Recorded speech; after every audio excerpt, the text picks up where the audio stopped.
Good morning, and welcome to the very first episode of Mindful Mornings with Mr. West.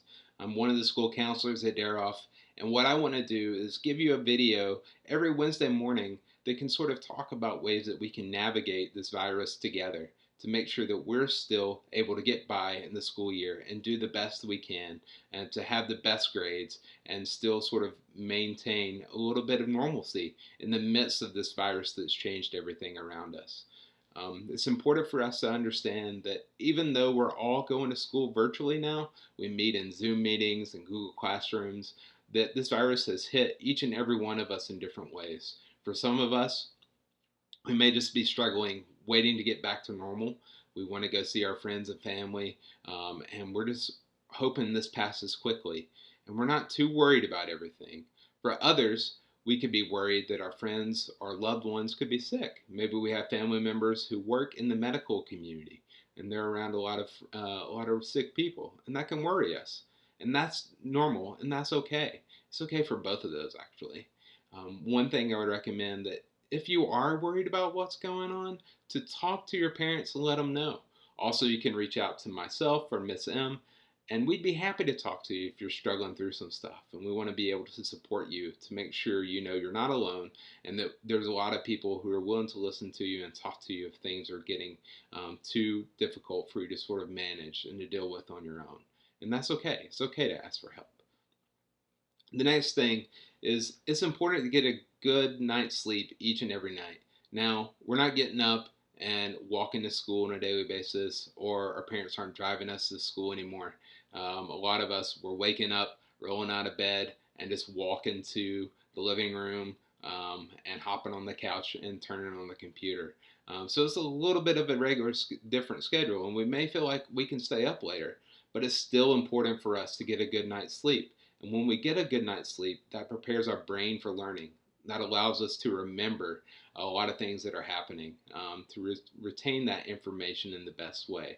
It also makes sure we're not too tired, and it can help us pay attention a little bit more when we get distracted and there's a lot of distractions happening around us. Another piece that can be important is to set up a daily regular schedule. If you're a person who has to shower in the evening or in the morning, continue to do that and make sure that's a part of your daily plan. Um, get dressed like you would for school. That sort of prepares your brain for what's coming, and you can sort of be prepared for stepping into a different setting that you're not just going to play games or anything like that on a computer. You're going to learn. Talk to your family about how you want to do breakfast.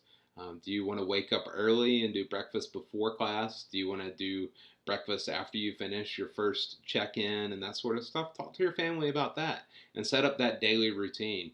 And that way, everybody can sort of know what to expect. And you also can trick yourself in your brain to being more prepared that this is more normal, even though it's not.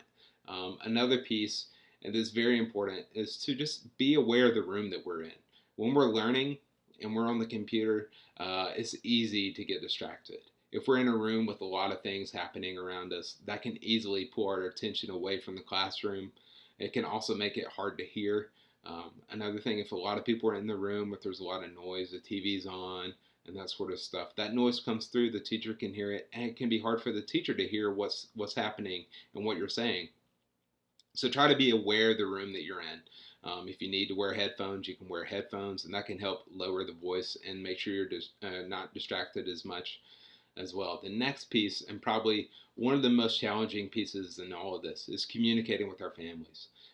If we're in the middle of a learning session and we have a family member who starts watching TV or turns on music or plays a game at a very loud volume, that can make it hard for us to focus and pay attention to what's happening. So start talking to your friends and families if they walk in the room and you're learning in a kind way. Just say, hey, I'm in the middle of a learning session, or I'm focusing really hard on this test or quiz, and what you're doing is making it really hard. Can you either turn that down or do ask if you need to go to another room? And ask what they'll say. And that way, maybe you're not fighting, and that can help lower the stress levels as well. So, these episodes are going to drop weekly on Wednesday mornings. We're going to talk about a variety of different things, how we can sort of get through this COVID-19 pandemic together. But until then, I want you to muscle through and remember to be kind to each other. So thank you very much for tuning in today, and have a great week.